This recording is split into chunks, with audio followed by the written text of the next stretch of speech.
Blazer Wanda. Halo, ndakumva wiriwe. biriwe neza. Urimo uravugana na Nzabazengereza, ndi umukozi wa MTN.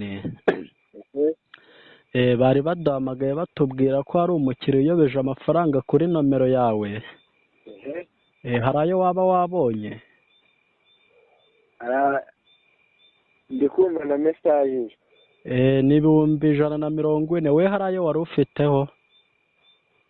Njyewe Eh, nanjye nari nyafiteho. none mukiriya wadufasha aya mafaranga kuyasubiza cyangwa duhagarike konti yawe muzaze ku cyicaro? Wagasweranye ko uhagarika konti yanjye yanjye ukanywera amata mu matako ya nyoko we. Muzamo mutuburira abantu. ngo iki gashino ka nyoko? Wagasweranye ko we muzajya mutuburira abantu ngo muri murangiza muvuga ngo mwoheje amafaranga. Nyagukubitwa misire mu kibuno ko numva uvuga udidimanga, nyakugaburirwa imishino ya nyoko, uri kuvuga ngo iki? Blazer Wanda. uragakubita ipoto mu gatuba ka nyoko wowe ugize niyo nayagira nayo nakohereza kajya gatuba ka nyoko kajya imvi za nyoko. Urakanywa icyayi gitekeshejwe inanga za so, barakagukubita misire mu kibuno wamabyiwe, uragacika amaguru mu gihe cy'ihunga ko kimeze. Isi umushino umushogoro kajya gatuba ka nyoko. Nge ugaswera nyoko we. Nge abatubuzi b'iki gihe ngenda barambiwe. Urukunyumva gaswe nyoko.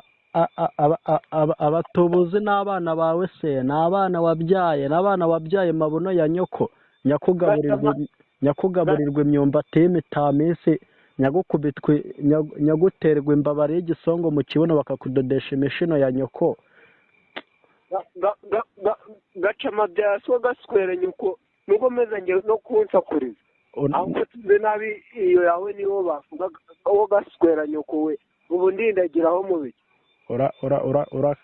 Urakarya iyo mboro yawe. Urakagitwa zaswe cyangwa iza nyoko. Ariko urakarigata nyoko mu gituba iswa amaze kumuswera. ako ubundi turi mu biki wamabye, ngajyana azagukize mabuno ya nyoko. Natayajyana se gashino ka nyoko n'injoko kugiyoberezeho kanywera amata mu matako ya nyoko. Jyana karya amabere ya nyoko wamabye. Uragaswera nyoko mucuritse muri wese kajya gatuba ka nyoko. Aho urakamuswerere mu nyanja, urakamuswerere mu kibindi wamabyiwe. urakamuswerera muri gereza. Sawa. Blazer Wanda.